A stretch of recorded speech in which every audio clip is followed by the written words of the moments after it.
We demonstrate for you some of our warm-up drills. We use a variety of somersaults, three-quarter rolls, jumping in and out of the ring, backward somersaults, and actually the bump that we use in professional wrestling, or the fall, the back fall that we use in professional wrestling.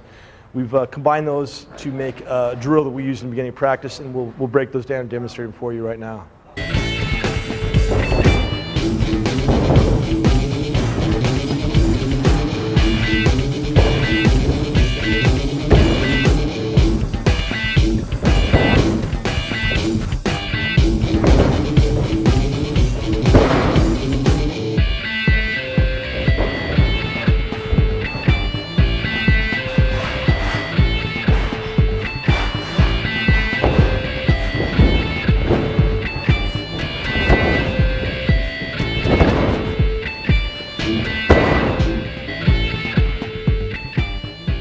Okay, now another technique that we use is actually a variation of the bump, which is to show the bump taken as a frontward somersault or frontward flip. And preparation for this, you basically push up into a handstand position.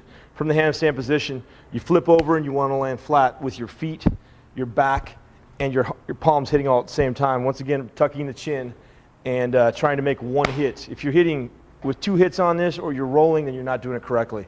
We're going to go ahead and demonstrate this as well.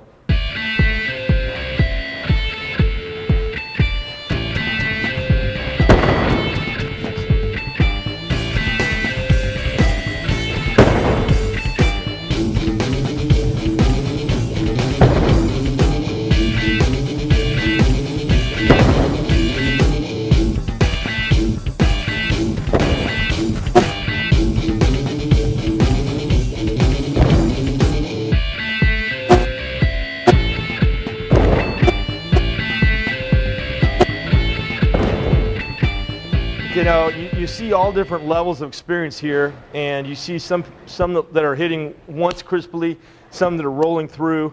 And you can see where you're gonna end up with this with time. The idea is, as you're hitting, you're arching your back, tucking your chin, making one hit. Of course, you're going to be able to level the blow by landing with your heels on the mat at the same time. It'll take a lot of the pressure off your back. For another technique, we want to demonstrate. If we could get Frankie, if you don't mind, partner to go down again, and actually pushing off your partner's back into a flat position once again. And this is a little more of an advanced technique, but if we can go ahead and have whoever was interested in demonstrating this.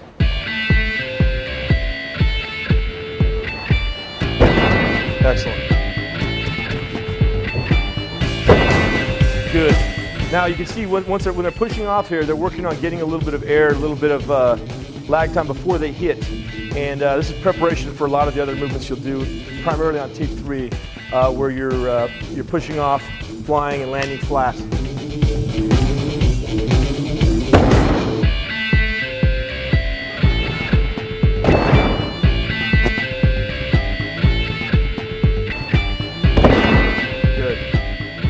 Okay, we're going to go over some moves, transitional moves that are used once you've tied up, once you've done the collar and elbow tie up. Some transitional moves that are basically offensive moves that are to take control of your opponent.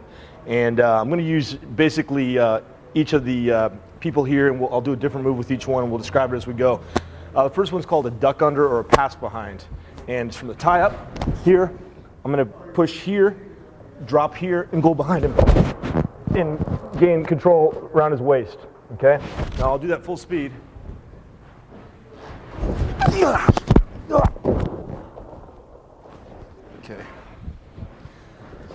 Okay. The next one is going to be a top wrist lock, and do the slow motion for you again. We're going to tie up here, and then from here, I'm going to come back to the wrist. I'm going to knock the wrist up, and at the same time, I'm going to fold across the elbow, and then I'm going to come underneath, grab my own bicep and grab his wrist and step up and over and apply pressure. Okay, and once again, you're pumping your legs here to give the appearance of pressure. Okay, we'll go full speed on this.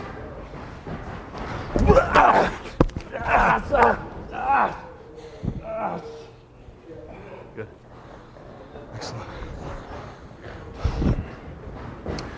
Okay, now I'm going to take the arm on this one, basically from the tie-up position here, I'm going to come back to the wrist.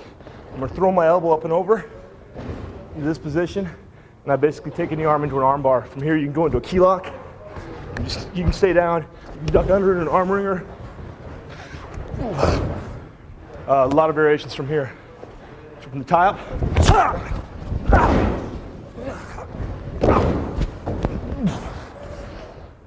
Okay. Thank you.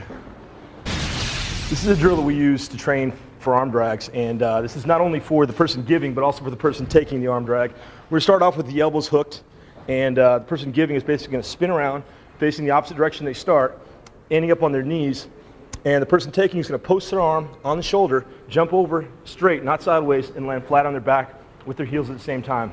I'll demonstrate, and we'll go ahead and show the drill.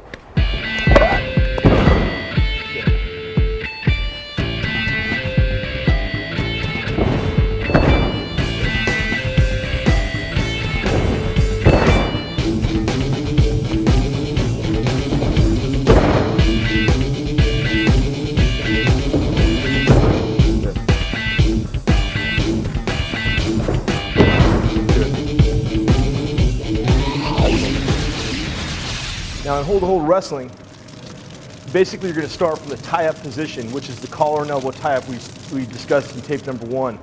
The tie-up position, to refresh, is collar and elbow. This is the beginning of basically all of the hold-to-hold movements that you'll be doing. The first one we're going to show you is called a pass behind, and myself being the aggressor, I'm going to basically push and reach the hand, the elbow hand. I'm going to push the elbow, and I'm going to duck under, pass behind or duck under, duck behind, 3 different names for it. And I'm going to push, duck under, and I'm going to go behind and grab around the waist. This position. One more time. From the tie-up, we have the collar and elbow tie-up, duck under, behind. Okay? Let's have, if we could, someone else demonstrate this, and I'll move you into the next series of moves. Okay, we got the tie-up, the pass behind. Okay, now, from the pass behind position, we're going to go into what's called the switch. Okay? On a switch, the first thing he's going to do as the person passes behind is he's going to control the hands. You see him controlling the hands here. He's going to lower his hips, and he's going to hip out. Now from here, he's going to do what's called a switch. Switch is always done to the left-hand side. He's going to reach the left arm back into the inside of the knee, palm up, catch the inside of the knee, and pull himself around the opponent. Back into the same position, okay? Now, once you're in the position where your opponent's arms are around you, you're gonna automatically go to control the hands and hip out once again, which is what he's doing right now. Okay, now from here, we're gonna have him do the same move of switch or reversal to the left, always done to the left. Go ahead, please. Okay, great. Now, from here, we're gonna basically go into an armbar variation. What we want Prototype here to do is he's going to hip out and break the hands. He's going to grab the left wrist, and he's going to spin under into an armbar. Okay, that's actually a hammer lock, but we're going to spin out to an armbar. Yep.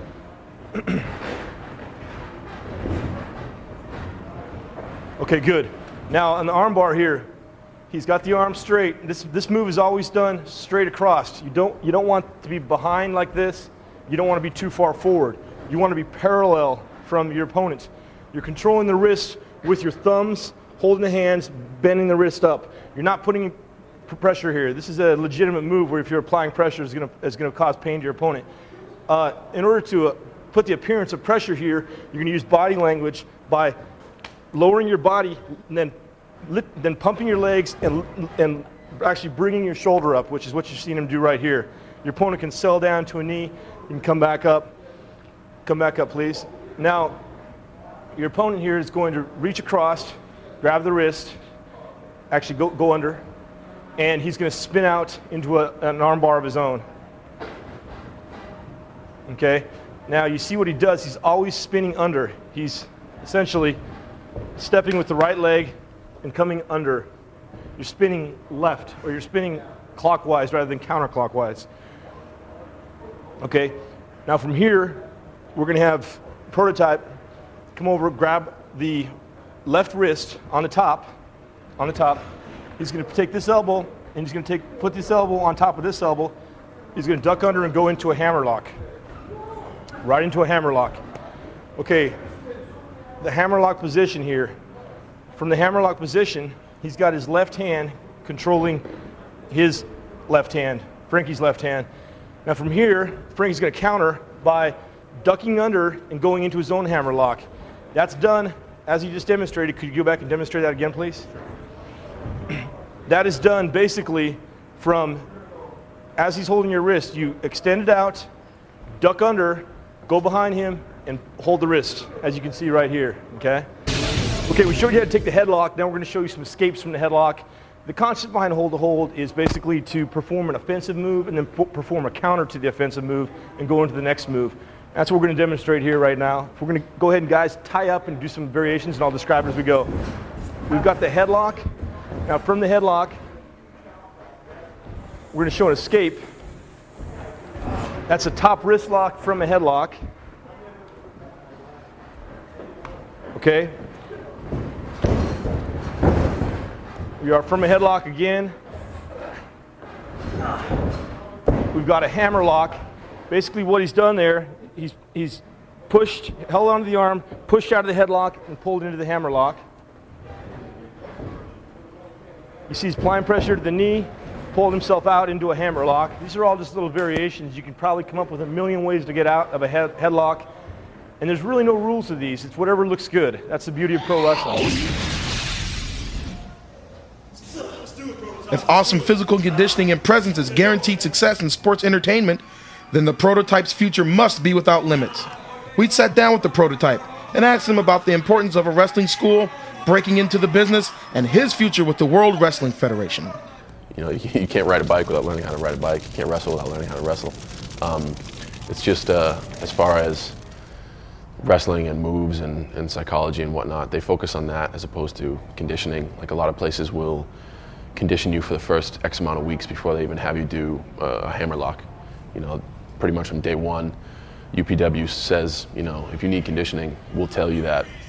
Do that on your own time. When you step in the ring, this is our time. You're gonna learn how to wrestle. So that's a plus. One of my hopes, same hope as everybody else, you know, to go out Madison Square Garden in front of a full house with them either cheering the hell out of you or booing you right back off the stage. You know, whatever comes of it. School is awesome. You get to learn how to wrestle in a fairly short period of time. I can't compare it to anywhere else because I haven't been anywhere else. But as far as my experience goes, it's awesome. So if we could, I'd like to have basically odd man out demonstrate kicks and selling at the same time. Good.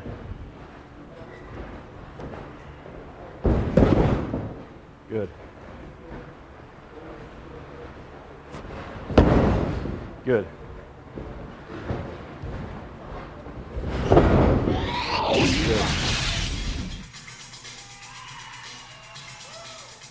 Known as the Samoan suplex machine, Samoa Joe brings years of judo training and raw gridiron attitude to UPW. Joe really shines when the bell rings, and his opponents will find absolutely no pleasure from his overwhelming Polynesian power. I didn't really know I wanted to do this.